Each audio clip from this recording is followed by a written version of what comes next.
Hey random people out there on the internet. Today I'd like to talk a little bit about using stuff that you have laying around the shop. Or in my case, in my carport. I have a lot of scraps. They're plywood, MDF, OSB, siding, 2x material, pine, cedar. It's just a bunch of random stuff. In any event, I'm on a quest to use that up. So a couple of days ago, I got tired of looking at my tool collection the way it was and decided to revamp it. So here's what I came up with. This is my DeWalt battery and tool station. Ignore those couple of Ryobis there. They're legacy. In any event, this was created using about a quarter of a sheet of 3/4 inch plywood, and that's it. There are a total of 19 cuts or boards that I put together here. The backer is hanging on a French cleat so I can pick this up and move it anywhere in my shop.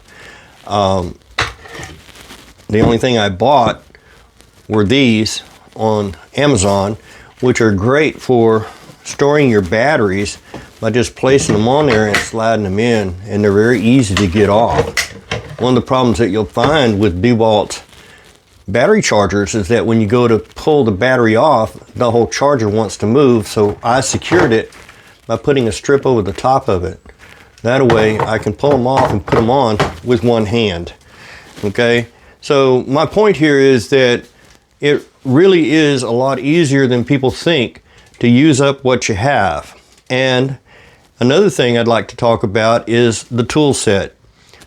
More often than not, I hear people say that I can't do it. I don't have a table saw. I don't have a miter saw. I don't have this. I don't have that.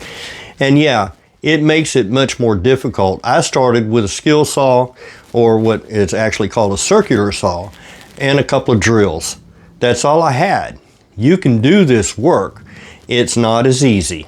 That's true, but it is doable. In this case, I cut many of these pieces using my table saw, but I could have done it with a circular saw. It would have been, like I said, a little bit more difficult. But you'd be amazed what you can get done with a minimum amount of tools and just a little bit of thought. In this case, I didn't draw any plans. I took scraps I had laying around, laid them out on my bench, and put the stuff on there, just kind of getting an idea of what I wanted it to look like. And then I made the cuts according to what I have, rather than going out and buying material and making something specifically for the tools. Anyway, that's about it for this video. I want to thank you for watching. If you like my videos, please subscribe to my channel. You can also find me in the Facebook group called Old Man with a Saw. I do a lot of stuff posting there, and I have several friends that also post very simple, easy to make projects. So feel free to come over and join me there. And coming very soon, there'll be a website for my AKA, which is the Mustang Ridge Wood Bandit. So be looking for that coming in the future. In any event, you have a great day, and we'll talk to you in the next video. Thanks for watching.